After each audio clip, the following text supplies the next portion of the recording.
literally in front of the Egyptian Museum. And this museum contains priceless artifacts, many of them thousands of years old, some already damaged or stolen in the uprising. Looters have smashed a couple of sculptures of King Tut. The number right now is that at least 70 other ancient artifacts have been damaged.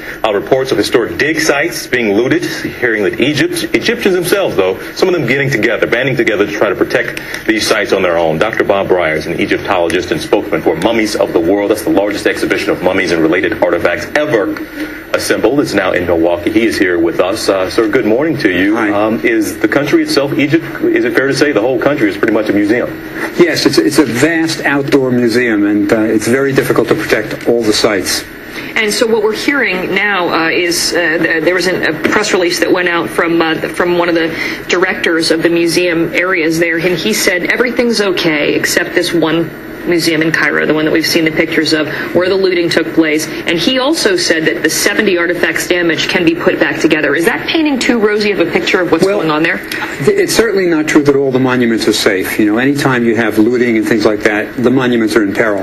And some of the wooden objects can be put back together again. They'll never be the same as they were before. You know, the Tutankhamun objects, they were preserved for 3,000 years in the tomb. They were safe in the museum, and then they're smashed. That's a tragedy, and it's going to be very difficult to put that back together again. I think the mummies are even worse. You know, mummies were damaged, and that's much more difficult to repair. It's a human body. How do you do it? You can't just glue it back together and put paint on it. So this is a real tragedy. So in the live pictures we have been seeing from Tahrir Square, and we hear so many journalists referring to, yeah, you see the museum there, and then to the left, this and that. We hear this museum all the time. What exactly is in that museum? What are some of the treasures in the museum that's really at the epicenter of all this fighting? The Egyptian Museum is like Egypt's Smithsonian. It's their heritage. You have 5,000, 6,000 years of history. You have the gold mask of Tutankhamun. You have all kinds of fabulous artworks, but also you have the pharaohs. There's actually the body of Ramses the Great, for example, who was probably the pharaoh of the Exodus. It's the only face from the Bible you'll ever be able to see. I mean, that's the order of magnitude of the treasures. I mean, imagine if that goes up in flames.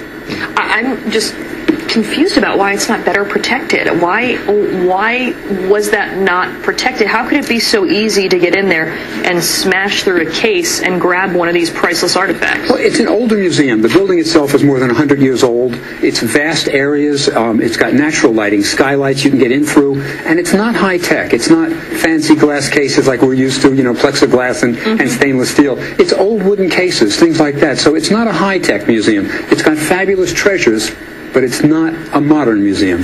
Does the everyday Egyptian recognize and treasure these items and what they have in that country the same way that you or the rest of the world actually views these items? I think, you know, when we saw those films of the Egyptians linking arms to protect the museum, I think that's a good sign. People really know this is their heritage. They're trying to protect it. You know, I get word from the south in Luxor, which is south of Cairo, that the locals came out on the west bank where the Valley of the Kings is, where all the tombs are, and they were protecting their own tombs. It was the locals who came out to protect their heritage. So I think the average Egyptian really wants to protect this thing, you know, but it's not going to be easy. Right, and I know you're hoping that what took place is just a wake-up call and that this will cease to happen and they'll get more serious about protecting these areas. Right. Dr. Bob Breyer, I know this is a tough time for you. I mean, this is what you do. This is your passion. I hope that things get better there.